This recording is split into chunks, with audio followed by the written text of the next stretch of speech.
तो जय हिंद। आप सभी का बहुत बहुत स्वागत है राघवन जी एस क्लासेस में। तो आज हम लोग का टॉपिक है वो है संविधान की ऐतिहासिक पृष्ठभूमि। ठीक है, संविधान की अगर ऐतिहासिक पृष्ठभूमि की बात करें तो ये हम लोगों का चौथा वीडियो है। ठीक है, ये हम लोग का चौथा वीडियो है और वीडियो 1, 2 और 3 इसी चैनल पर राघवन जी एस क्लासेस पर उपलब्ध है। अगर आपने नहीं देखा है तो प्लीज़ जाकर चैनल को सब्सक्राइब कर लीजिए और उस वीडियो को भी देख लीजिए। ठीक है, अगर उस वीडियो को आप देखते हैं तो इसको यह जितना दिखाई दे रहा है यह सभी आपको बहुत अच्छा से समझ में आएगा। ठीक है, और ये अगर बात करें ये जितना भी है 1833 का जो चार्टर्ड एक्ट है और 1853 का चार्टर्ड एक्ट है, और इधर आप देखेंगे तो 1858 का जो है भारत परिषद अधिनियम है। ठीक है, और 1861 का भारत परिषद अधिनियम है। इससे जितने भी रिलेटेड प्रश्न बन सकते हैं हमारे एग्जाम में वो सभी हमने लिख दिया है। ठीक है, और हम लोग एक एक करके इसे देखेंगे। अगर बात करें तो बीपीएससी के और बिहार के जितने भी लेवल का एग्जाम होता है, बिहार पुलिस हो गया, बिहार दरोगा हो गया, अभी जो सिविल कोर्ट का हाल ही में एग्जाम होने वाला है उसके लिए भी बहुत अच्छा महत्वपूर्ण प्रश्न है। ठीक है, तो हम लोग एक एक करके इसे देखेंगे। ठीक है, अगर आप अभी नए चैनल पर नया है तो प्लीज़ चैनल को सब्सक्राइब कर लीजिए और बेल आइकन को प्रेस कर लीजिए। ठीक है, तो पहले पढ़ लेते हैं, उसके बाद में हम लोग आगे देखते हैं। ठीक, तो अगर बात करें 1833 के चार्टर एक्ट, अगर बात करें 1833 की चार्टर एक्ट में, तो 1833 के चार्टर एक्ट के तहत ही कंपनी के व्यापारिक एकाधिकार था, व्यापारिक जो एकाधिकार था उसे पूर्ण रूप से समाप्त कर दिया गया। अगर बात किया जाए कि व्यापारिक एकाधिकार को और समाप्त कर दिया गया 1833 के चार्टर एक्ट के तहत। 1813 के चार्टर एक्ट की अगर बात की जाए तो 1813 के चार्टर एक्ट में ही यह कहा गया कि व्यापारिक एकाधिकार तो पूर्ण रूप से समाप्त नहीं हो सकता है, परंतु चीन और चाय को छोड़कर बाकी सबको समाप्त कर दिया गया। ठीक है, और 1813 के चार्टर एक्ट में। ठीक है, और यहाँ जो लिखा है 1833 का चार्टर एक्ट, तो इसमें पूर्ण रूप से एकाधिकार, व्यापारिक एकाधिकार को जो है समाप्त कर दिया गया। ठीक है,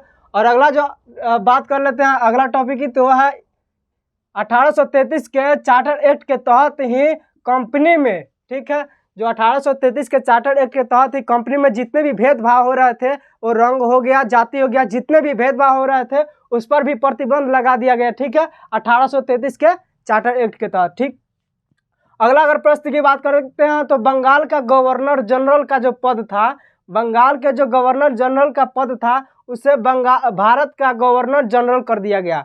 जो कि बंगाल का गवर्नर जनरल का पद कब आया, तो 1757 के जो प्लासी का युद्ध हुआ था रॉबर्ट क्लाइव और सिराजुद्दौला के बीच, उसी समय जो है बंगाल के गवर्नर का पद आया था। ठीक है, अगर बात करें कि बंगाल के गवर्नर का पद बदल कर जो है भारत का गवर्नर कब किया गया, तो गवर्नर जनरल कब किया गया था, 1833 हो जाएगा। ठीक है, उसके अगला प्रश्न की अगर बात की जाए तो यहाँ पर दिखाई देगा आपको कि कंपनी में जो भारतीय लोग थे उनकी नियुक्ति की गई। इससे पहले 1833 से पहले जो है नियुक्ति नहीं की जा सकती थी। ठीक है, और 1833 का जब चार्टर एक्ट आया उसी के तहत जो है भारतीय लोगों को कंपनी में जगह दी गई कि हाँ आप इस कंपनी में काम कर सकते हैं। ठीक है, फिर आगे बढ़ते हैं तो अगला देखेंगे कि कंपनी को जो प्रशासनिक कंपनी थी ना, तो 1833 के चार्टर एक्ट के तहत प्रशासनिक कंपनी में इसे बदल दिया गया। ठीक है, और पहले जो था ब्रिटिश ईस्ट इंडिया कंपनी वो प्रशासनिक नहीं थी, लेकिन 1833 का चार्टर एक्ट आया उस समय जो है प्रशासनिक कंपनी में बदला गया ब्रिटिश ईस्ट इंडिया कंपनी को। ठीक है, फिर अगला बात करते हैं, अगला चार्टर एक्ट की बात करते हैं तो 1853 का जो है चार्टर एक्ट आता है। 1833 के बाद 1853 का चार्टर एक्ट आता है। 1833 का चार्टर एक्ट में जितना जो प्रश्न बन सकता है हमने आपको समझा दिया है, और अगला जो है 1853 का, तो इसे भी हम लोग देख लेते हैं। ठीक है, तो अगर इसकी बात करें तो सिविल विभाग में जो नियुक्ति होती थी, जो अगर बात करें कि 1853 का चार्टर एक्ट में, तो सिविल विभाग में जो नियुक्ति होती थी तो उस नियुक्ति के लिए जो है प्रतियोगी परीक्षा, यहाँ लिखल है प्रतियोगी परीक्षा की जो है आयोजन की गई। उससे पहले जो है परीक्षा का महत्व नहीं था इसमें। ठीक है, 1853 का चार्टर एक्ट आया तो उसमें पहले यह कहा गया कि सिविल विभाग में जो है जब भी नियुक्ति होगी तो वो प्रतियोगी परीक्षा के आधार पर होगी। जब भी व्यक्ति जो है पास करेगा उसके बाद ही सिविल सेवा में नौकरी कर सकता है। ठीक है, आगे बढ़ते हैं तो अगला जो है आप हमारा कि विधान परिषद। ठीक है, अगर बात करें कि 1853 के चार्टर एक्ट में आगे क्या आता है, तो आगे आता है कि विधान परिषद की जो है स्थापना पर बहस होती है। 1853 के पहले विधान परिषद नहीं थी, ठीक है, लेकिन 1853 का चार्टर एक्ट आया तो उसी में कहा गया कि विधान परिषद जो है उस पर बहस हुई कि और चर्चा भी हुई कि इस विधान परिषद को स्थापित किया जाए, ठीक है, और बाद में जो है स्थापित भी होता है, आगे हम लोग बताएंगे, ठीक है। तो 1853 के चार्टर एक्ट के बाद आता है 1858 का भारत परिषद अधिनियम। 1858 का भारत परिषद अधिनियम आता है 1853 के चार्टर एक्ट के बाद, ठीक है। तो उसमें भी देख लेते हैं कि इस 1858 के भारत परिषद अधिनियम में कौन कौन से प्रश्न बन सकते हैं हमारे एग्जाम में, और बहुत महत्वपूर्ण प्रश्न है, जितना आपको दिखाई दे रहा है बहुत महत्वपूर्ण प्रश्न है, ठीक है। तो आगे बात करते हैं, तो भारत के गवर्नर जनरल, ठीक है, यहाँ तो है कि भारत का गवर्नर जनरल का जो है पद बदलकर भारत का वायसराय किया गया। अगर बात करेंगे यहाँ पर तो बंगाल का गवर्नर जनरल का पद बदलकर भारत का गवर्नर जनरल किया गया 1833 के चार्टर एक्ट में, ठीक है। और प्रथम जो गवर्नर जनरल बने थे तो उनका नाम था लॉर्ड विलियम बेंटिक, ठीक है। लेकिन अगर 1858 के भारत परिषद अधिनियम को देखेंगे तो उसमें जो है भारत के गवर्नर जनरल का भी पद बदल दिया गया था, ठीक है, और भारत का वायसराय कर दिया गया था। और उस समय जो है प्रथम वायसराय कौन बने थे, तो लॉर्ड कैनिंग जो है भारत का प्रथम वायसराय बने थे। उससे पहले लॉर्ड विलियम बेंटिक थे, जो कि भारत का गवर्नर जनरल हुआ करते थे, ठीक है। उसके बाद आगे देखते हैं कि BOD और BOC। BOD की अगर बात करें तो इसका मतलब होता है बोर्ड ऑफ डायरेक्टर, और इसका BOC का मतलब होता है बोर्ड ऑफ कंट्रोलर, ठीक है। अभी आपको ये समझ में नहीं आएगा, इसके पहले वाला जो पार्ट 3 का वीडियो है इसी चैनल पर राघवन GS क्लासेस पर उपलब्ध है, आप सब जाकर पहले देख लीजिए उससे। अगर उसे देख लेते हैं तो BOD और BOC का मतलब समझ में आ जाएगा, ठीक है। BOD और BOC के स्थान पर जो है भारत के सचिव का पद लाया गया। बोर्ड ऑफ डायरेक्टर और बोर्ड ऑफ कंट्रोलर के जगह पर भारत का सचिव का पद लाया गया, ठीक है। और प्रथम जो सचिव बने तो उनका नाम था लॉर्ड स्टैनली। लॉर्ड स्टैनली जो है भारत के प्रथम सचिव बने बोर्ड ऑफ डायरेक्टर और बोर्ड ऑफ कंट्रोलर के पद को समाप्त करके, ठीक है। और ये किसके तहत हुआ, किस अधिनियम के तहत हुआ, तो 1858 के भारत परिषद अधिनियम के तहत हुआ, ठीक है। आगे बात करते हैं कि भारत परिषद 1858 का भारत परिषद अधिनियम के तहत ही मुगल सत्ता की समाप्ति हो जाती है, ठीक है। 1858 के भारत शासन अधिनियम के तहत ही जो मुगल सत्ता है उसकी स्थापना हो जाती है। अगर बात करें कि मुगल सत्ता की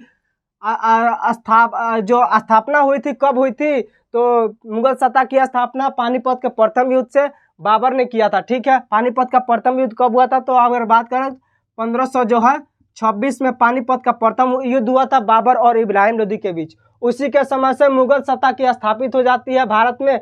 और 1858 का जब भारत शासन अधिनियम आया तो उसके तहत जो है मुगल सत्ता की समाप्ति हो जाती है, ठीक है। आशा करते हैं कि समझ में आ रहा होगा। अगला टॉपिक है कि जो 1873 का अधिनियम आया, इसमें जो 1873 का अधिनियम में कुछ खास नहीं है, लेकिन अगर बात करें 1873 के अधिनियम में क्या हुआ, तो 1873 के अधिनियम में जो है यह कहा गया कि कंपनी को जो है भारत में स्थापित जो कंपनी है उसे 1 जनवरी 1874 को 1873 के अधिनियम में कहा गया कि कंपनी के 1 जनवरी 1874 को जो है कंपनी को भंग कर दिया जाएगा, ठीक है। 1873 के अधिनियम में कहा गया। फिर अगला आता है कि 1858 को भी हम लोग देख लिए। अब आता है 1861 का भारत परिषद अधिनियम। अब इसमें क्या होता है उसको भी देख लेंगे कि अब 1861 का भारत परिषद अधिनियम में क्या क्या हुआ वो भी देखेंगे। तो पहला जो आता है वायसराय, जो भारत का जो है वायसराय, प्रथम वायसराय बने थे लॉर्ड कैनिंग। तो उस समय जो 1858 में बने थे प्रथम वायसराय लॉर्ड कैनिंग, उस समय जो आपका अध्यादेश जारी करने का शक्ति इसमें नहीं थी। लेकिन जब आया 1861 का भारत परिषद अधिनियम तो उसमें यह कहा गया कि वायसराय होंगे, भारत का जो वायसराय होंगे उनको अध्यादेश जारी करने की शक्ति प्रदान होगी। लेकिन अभी अगर बात करें कि भारत में किनके पास है, तो है राष्ट्रपति के पास और सुप्रीम कोर्ट के पास, ठीक है। फिर अगला बात करते हैं कि अगले प्रश्न की ओर, तो मंत्रिमंडल व्यवस्था की जो है शुरुआत किस एक्ट के तहत हुआ था, किस अधिनियम के तहत हुआ था? तो 1861 का भारत परिषद अधिनियम के तहत हुआ था मंत्रिमंडलीय व्यवस्था की शुरुआत। ठीक है, आगे बात करते हैं कि बंगाल, ये जो है बंगाल और पंजाब, बंगाल में 1862 में और पंजाब में 1897 में जो है विधान परिषद की स्थापना की गई थी। अगर बात करेंगे कि इधर 1853 में जो है विधान परिषद की स्थापना की बात कही गई थी, लेकिन जो है 1861 में जो विधान परिषद की स्थापना हो चुकी थी, और बंगाल में भी और पंजाब में भी, बंगाल में 1862 में और पंजाब में 1897 में जो है विधान परिषद की स्थापना की गई। ठीक है, अगला जो बात करते हैं, अगला प्रश्न की, तो बनारस में, बनारस का और पटियाला का जो महाराजा थे उनको जो है विधान परिषद में मनोनीत किया गया। ठीक है, आशा करते हैं कि समझ में आ रहा होगा, एक बार और रिकॉल कर लेते हैं। तो आगे बात करते हैं कि 1833 के चार्टर एक्ट में क्या हुआ, तो इसके तहत जो है कंपनी को व्यापारिक एकाधिकार पूर्ण रूप से समाप्त कर दिया गया, जो कि जो 1813 का चार्टर एक्ट था उसमें जो चीन और चाय पर प्रतिबंध नहीं लगाया गया था, लेकिन 1833 में पूर्ण रूप से प्रतिबंध लगा दिया गया। ठीक है, कंपनी के ऊपर। अगला बात करते हैं कि इसके तहत 1833 के चार्टर एक्ट के तहत कंपनी की जो नियुक्ति होती थी उसमें भेदभाव होती थी, उसे खत्म कर दिया गया, पूर्ण रूप से खत्म कर दिया गया। ये रंग रूप जाति पर भेदभाव हुआ करता था। ठीक है, फिर आगे बात करते हैं 1833 के चार्टर एक्ट में क्या हुआ, तो बंगाल के गवर्नर जनरल का जो पद था उसे भारत का गवर्नर जनरल किया गया, और प्रथम गवर्नर जनरल कौन बने, तो लॉर्ड विलियम बेंटिंक बने। ठीक है, आगे बात कर लेते हैं कि कंपनी के जो भारतीय लोग, कंपनी में जो उस समय था ना, 1833 से पहले भारतीय लोगों को नहीं रखा जाता था, लेकिन जब 1833 का चार्टर्ड एक्ट आया तो उसमें यह कहा गया कि भारतीय लोगों को भी कंपनी में जगह दी जाए, उससे बेरोजगार न रखा जाए। ठीक है, अगला अगर बात करते हैं तो कंपनी के जो है, कंपनी को प्रशासनिक रूप से तैयार किया गया, प्रशासनिक में कंपनी में बदल दिया गया। ठीक है, अगला तो आता है चार्टर एक्ट 1853 का चार्टर एक्ट। 1833 को पूर्ण रूप से दो बार समझ लिए, 1853 को जो समझेंगे तो इसमें जो है यह कहा गया कि सिविल विभाग, जो सिविल विभाग होता है, सिविल विभाग में जो नौकरी करती है तो उसमें जो है प्रतियोगी परीक्षा के आधार पर चयनित किया जाएगा। ठीक है, प्रतियोगी परीक्षा के आधार पर जो है सिविल विभाग में चयनित किया जाएगा। किस एक्ट में कहा गया, तो 1853 के चार्टर एक्ट में। ठीक है, आगे बात करते हैं तो इसी के एक्ट, मतलब कि 1853 के चार्टर एक्ट में ही विधान परिषद की स्थापना पर बहस की गई। ठीक है, लेकिन 1861 आते आते स्थापना हो चुकी थी। ठीक, आगे बात करते हैं 1858 का जो है भारत परिषद अधिनियम। ठीक है, 1858 के भारत परिषद अधिनियम की बात करेंगे तो भारत के गवर्नर जनरल का जो पद था वो भी बदल दिया गया। यहाँ तो बदला भी गया और यहाँ भी बदल दिया गया, और यहाँ बदलकर जो भारत के गवर्नर जनरल थे उनको भारत का वायसराय कर दिया गया, और प्रथम भारत का वायसराय कौन हुए, तो लॉर्ड कैनिंग यहाँ पर प्रथम भारत का वायसराय हुए। यह भी प्रश्न बहुत बार पूछता है कि भारत का वायसराय कौन थे, तो प्रथम भारत का वायसराय लॉर्ड कैनिंग थे, और किस अधिनियम के तहत हुए, तो 1858 का भारत शासन अधिनियम के तहत हुए। ठीक है, अगला बात कर लेते हैं कि BOD, बोर्ड ऑफ डायरेक्टर और बोर्ड ऑफ कंट्रोलर का पद को समाप्त कर दिया गया, और उस जगह पर जो है भारत का सचिव का पद लाया गया। ठीक है, आगे बात कर लेते हैं कि मुगल सत्ता की समाप्ति की गई। मुगल सत्ता की अगर शुरुआत की बात कर दिया, आपको पहले भी बताया कि 1526 में जो है पानीपत का प्रथम युद्ध हुआ था बाबर और इब्राहिम लोदी के बीच, जिनमें इब्राहिम लोदी का हार हो गया था और बाबर की जीत हो गई थी। उसी वक्त से जो है मुगल सत्ता की भारत में स्थापित हो जाती है, लेकिन 1858 का भारत परिषद अधिनियम के तहत मुगल सत्ता की समाप्ति कर दी जाती है। ठीक, समझ में आ गया आपको। तो आगे बढ़ेंगे तो जो है 1873 का अधिनियम आता है। 1873 के अधिनियम में यह कहा गया कि जो कंपनी है उसे पूर्ण रूप से भंग कर दिया जाए, तो 1 जनवरी 1874 में जो है कंपनी को पूर्ण रूप से भंग कर दिया गया। ठीक है, अगला नेक्स्ट जो है आपको 1861 का जो है भारत परिषद अधिनियम।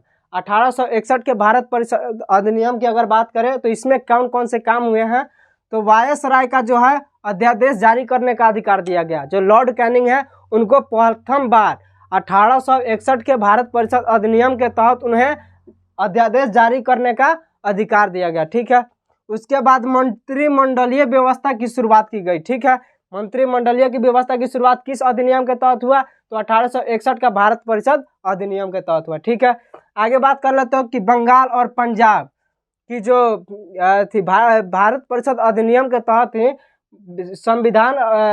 विधान परिषद की स्थापना की गई, गठन की गई किसमें? तो 1862 में बंगाल में किया गया और 1897 में जो है पंजाब में किया गया। ठीक है, और अंतिम जो है बनारस और पटियाला के जो महाराजा थे उन्हें विधान परिषद में मनोनीत किया गया। ठीक है, तो आशा करता है कि समझ में आ गया होगा। ये हम लोग का रोजाना का वीडियो आएगा, सुबह में आपको अपलोड हो जाएगा। ये जो है पॉलिटी का है। ठीक है, पॉलिटी का वीडियो है और 2-4 दिन में जो है आपको पहले ही बता चुके हैं कि आपको हिस्ट्री का भी वीडियो मिलेगा जो शाम को मिलेगा। ठीक है, अगर आप इस चैनल पर नए हो तो चैनल को सब्सक्राइब कर लीजिए और बेल आइकन को प्रेस कर लीजिए। ठीक है, अगर आप बिहार लेवल के कोई भी एग्जाम की तैयारी कर लेते हो आपके लिए बहुत अच्छा प्रश्न है। ठीक है, और हम आप यही कहेंगे कि आप सब जो है इसे नोट्स बनाते चले। नोट्स बनाने के 3 फायदे हैं, एक तो आपने वीडियो देख लिया, दूसरा नोट्स बना लिया और तीसरा जो है इसे याद कर लिया। ठीक है, तो मिलते हैं अगले वीडियो में, तब तक के लिए जय हिंद।